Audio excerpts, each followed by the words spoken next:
Verano de 1833. Han pasado 2 meses desde que comenzamos la construcción tras finalizar el diseño de la ciudad portuaria, y finalmente llegó lo que estaba esperando. El patrón del metro y el patrón del kilogramo. Había ordenado su compra desde Francia, y por fin habían llegado. ¿Por qué tardaron tanto?, pregunté.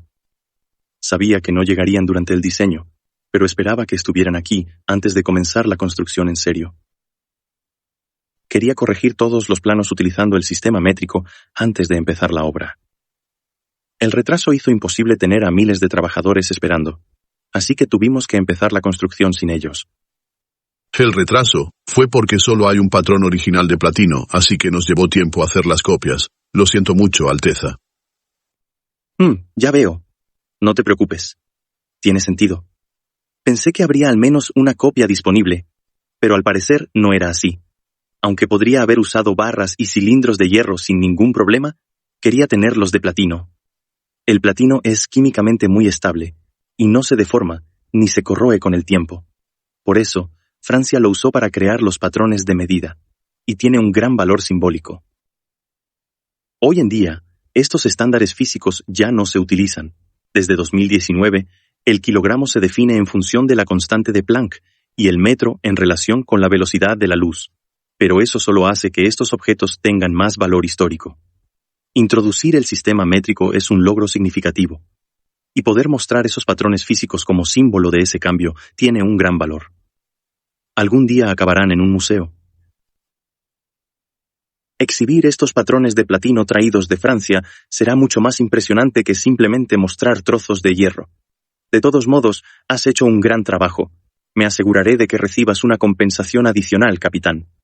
No es necesario, Alteza. Ha sido un honor desempeñar un papel importante en la introducción del sistema métrico en nuestro imperio mexicano. El capitán ciertamente jugó un papel clave.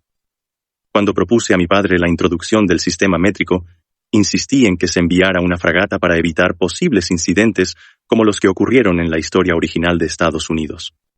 En 1866, 33 años después de este momento, el Congreso de Estados Unidos aprobó una ley para legalizar el uso del sistema métrico. Como parte de esa iniciativa, el gobierno estadounidense ordenó patrones de medición precisos a Francia.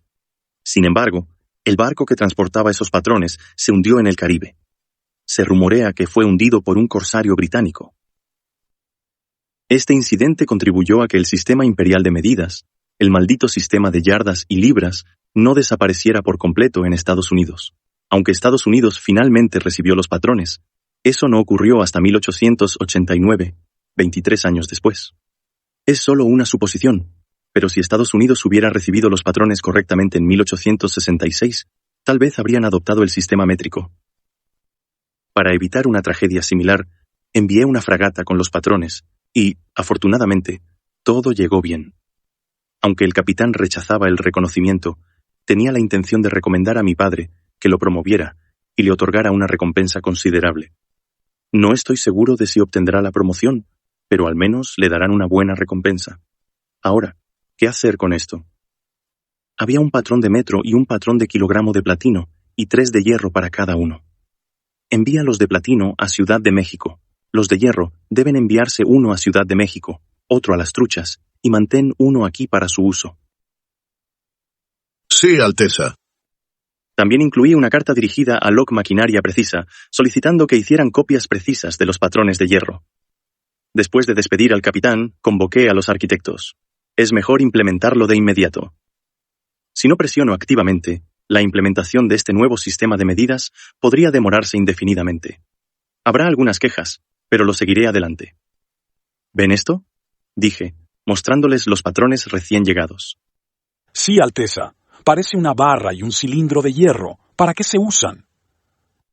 Esto es el patrón del metro y el kilogramo, las nuevas unidades de medida que estamos introduciendo en el Imperio Mexicano.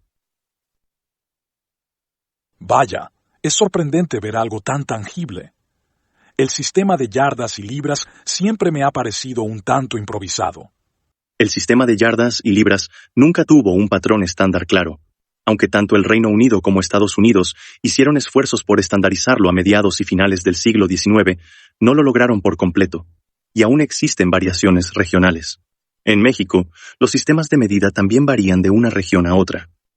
Curiosamente, el sistema de yardas y libras no fue completamente redefinido hasta después de que el sistema métrico se asentó, basándose en el metro y el kilogramo para garantizar una coherencia internacional.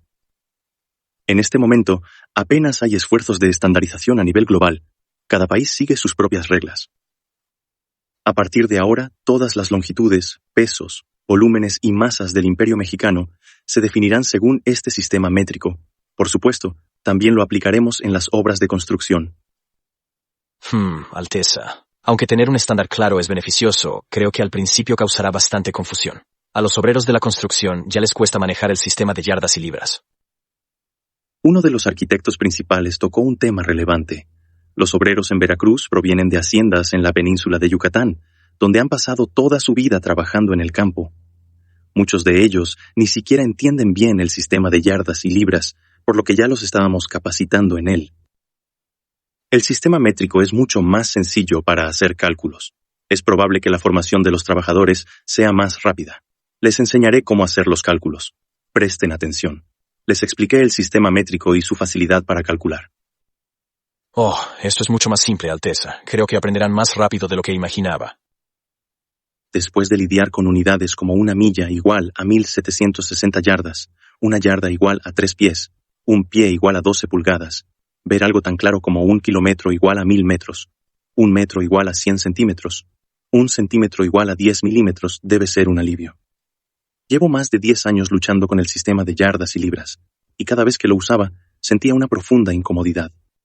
Veo que han entendido rápidamente la utilidad del sistema métrico, así que vamos a implementarlo de inmediato. Sí, Alteza. Los arquitectos, convencidos de la utilidad del sistema, comenzaron a moverse con entusiasmo, convirtiendo los planos a la nueva unidad y enseñando a los trabajadores sobre el sistema métrico. Al menos podremos diseñar el astillero desde el principio utilizando el sistema métrico. Cambiar un plano hecho en yardas y libras a metros no encaja bien y visualmente no se ve bien. Ahora que conocen la eficiencia del sistema métrico, asegúrense de usarlo también al construir los barcos. Les dije a los técnicos navales que había traído de España y a los que la Marina estaba formando. Sí, Alteza. Solo estamos esperando que el astillero esté listo. Estamos ansiosos por empezar a construir los barcos. Respondió uno de ellos, con voz de urgencia. Estos técnicos navales llevan 5 años en México, habiendo emigrado forzosamente desde España. Aunque los hemos tratado bien, no han podido trabajar plenamente, por lo que es comprensible que estén impacientes. Lo entiendo. Queremos hacer las cosas bien desde el diseño, así que tengan un poco más de paciencia. Aunque yo me encargaré del diseño, quiero que ustedes participen también, ya que serán quienes lo utilicen. Entendido, Su Alteza. Ellos no son expertos en construcción, solo tienen la experiencia de haber trabajado en astilleros. Sin embargo, sus conocimientos eran valiosos. Aunque he mejorado puertos basándome en infraestructuras existentes, el astillero de Veracruz es tan insuficiente que solo puedo basarme en los astilleros de España que mencionan los técnicos. Lo único que sé es lo que conozco de la modernidad. Tengo que crear algo intermedio entre los astilleros del siglo XIX que ellos conocen y los del siglo XXI que yo he visto. Aunque no soy un experto en la historia de los barcos, sé que después de los veleros de madera llegaron los barcos de vapor. Con la expansión del uso de motores de vapor, es solo cuestión de tiempo antes de que lleguen. Diseñar un astillero solo para barcos de madera sería un enorme desperdicio. Debo tener en cuenta el tiempo que llevará diseñar, construir el astillero y luego fabricar el primer barco. Si para entonces ya ha comenzado una nueva era, no habrá opción más que adaptarse, incluso a regañadientes. Aunque haya errores, al menos la mitad de los diques debe diseñarse para la construcción de barcos de vapor. Por supuesto, no podemos descartar completamente los barcos de madera. Aunque serán obsoletos en el futuro, seguirán siendo útiles durante las próximas décadas. Dado que la Marina ha solicitado que también consideremos la demanda civil, no podemos dejar de construir barcos de madera, ya que no todo el mundo podrá permitirse comprar un barco de vapor. Afortunadamente, se ha asignado un presupuesto generoso. Después de desperdiciar el presupuesto de la Marina durante los últimos 4 años, parece que finalmente aprendieron la lección y le encargaron todo a mi empresa. Es una solicitud vaga, pidiéndome que construya un astillero grande que pueda fabricar varios tipos de barcos. En esencia, me han dejado el diseño y las especificaciones, asignándome el presupuesto necesario. Probablemente mi padre haya dado la orden a la Marina para que procediera de esta manera. ¿No están explotando demasiado al príncipe heredero? Hay muchas cosas que considerar en el diseño de un astillero, pero lo más importante es el número de diques, ya que esto está directamente relacionado con la capacidad de producción. No todos los diques son iguales. Se dividen en pequeños, medianos y grandes según su tamaño. Determinar cuántos diques de cada tipo construir es la tarea principal. Esto es algo que debería haber definido quien hizo el pedido. Al menos sería útil tener acceso a información sobre astilleros de otros países, pero solo puedo obtener información de España. Incluso al consultar con los técnicos navales españoles, la respuesta fue ambigua. Los astilleros varían desde pequeños con solo 1 o 2 diques hasta grandes instalaciones con entre 8 y 12 diques. España ya no es nuestro enemigo. Los rivales potenciales de México son potencias como Estados Unidos, Francia y el Reino Unido, que poseen múltiples grandes astilleros y decenas de pequeños. Eventualmente, nuestro objetivo no es solo alcanzarlos, sino superarlos. El gobierno no carece de fondos y la demanda de barcos es alta. Entonces, iremos con todo. Actualmente, el Imperio Mexicano tiene una gran demanda de barcos, tanto en el sector civil como en el gubernamental y militar. Después de reflexionar, tomé una decisión. Construiremos 5 diques pequeños, 4 medianos y 3 grandes. Incluso para los estándares de las grandes potencias, esto será considerado un astillero de gran tamaño. Alteza, eso es más del doble del tamaño del plan original. ¿No sería mejor construirlo más pequeño primero y luego ampliarlo? Sugirió uno de los arquitectos. Era una recomendación razonable. Pero si la oferta de barcos no alcanza a la demanda durante este rápido crecimiento económico de México, el riesgo será aún mayor. Aquí es necesario asumir riesgos para mantener el crecimiento. No, la demanda de barcos es suficiente. Seguiremos adelante. Yo asumiré toda la responsabilidad. Nunca olvidemos que nuestro principal enemigo es Estados Unidos. Aunque actualmente es un país joven, su tasa de crecimiento es la más alta del mundo. Tenemos que seguirles el ritmo. Después de varios meses ocupados construyendo el puerto y el astillero, recordé que había instalado una oficina de inmigración en Veracruz. Es un departamento gubernamental que propuse personalmente y para el cual designé a un responsable. ¿Su nombre era Rodolfo? Él fue quien propuso la inmigración administrativa. Creo que sería una buena idea hacer una visita. Decidí visitar la oficina de inmigración. Entonces, la inmigración administrativa y urbana se maneja aquí en Veracruz, mientras que los colonos se envían al puerto de Texas. Me explicaron que los colonos estaban llegando directamente de Europa a Texas. Sí, Alteza, usted dio esa orden en su momento, y así lo hemos estado manejando. Lo había dicho en ese momento. Texas tiene mucho terreno vacío, por lo que es más práctico asentarlos directamente allí. Además, está un poco más cerca de California para cuando llegue el momento de enviar gente. Has hecho un buen trabajo. ¿Hay algo que falte? No, Alteza. Con el apoyo suficiente en personal administrativo, hemos podido manejar las tareas de manera eficiente. Muchas gracias. Me alegra oírlo. Por cierto, en cuanto a Texas, ¿a qué puerto exactamente los estás enviando? Estamos enviándolos al puerto de Galveston. Entiendo. Actualmente, el 30% de los colonos están siendo asentados en Texas, mientras que el 70% se están estableciendo en California. Texas es más grande que California, pero también recibía inmigrantes de Estados Unidos, por lo que se buscaba mantener un equilibrio entre ambas regiones. Texas, pensé. En la historia original, Texas se rebeló, logró su independencia y finalmente solicitó su anexión voluntaria a Estados Unidos. En este mundo, para evitar esa situación, reduje significativamente los beneficios que se les ofrecían a los inmigrantes y también me aseguré de que más mexicanos se asentaran en la región. Además, envié a varios gobernadores y funcionarios públicos para supervisar la zona. Aún así, será mejor que lo verifique. El haber implementado medidas no significa que el problema esté resuelto. Recordé lo que ocurrió en California con los nativos. Sabía que había pueblos indígenas allí y que podrían atacar.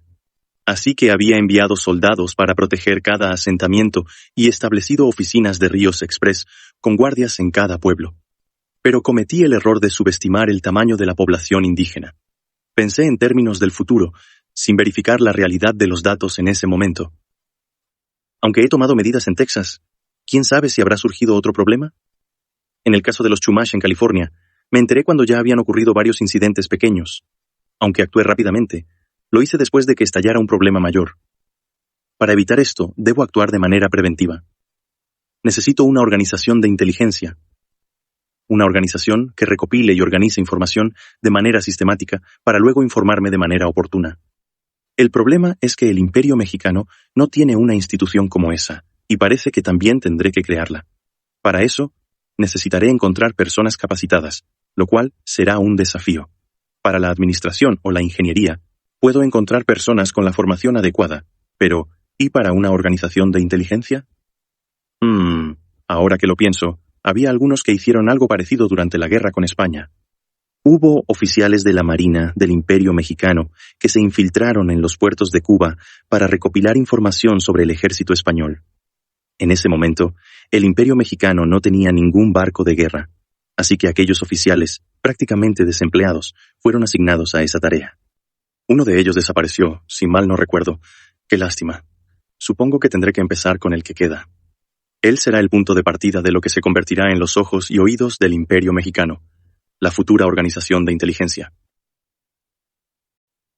Y hasta aquí llega este capítulo. Muy pronto tendrán los siguientes en el canal, pero si no pueden esperar, recuerden que pueden convertirse en miembros dando clic en el botón Unirse para verlos antes que nadie. No olviden dejar su like y suscribirse si aún no lo han hecho. Gracias por su apoyo y nos vemos en el próximo video.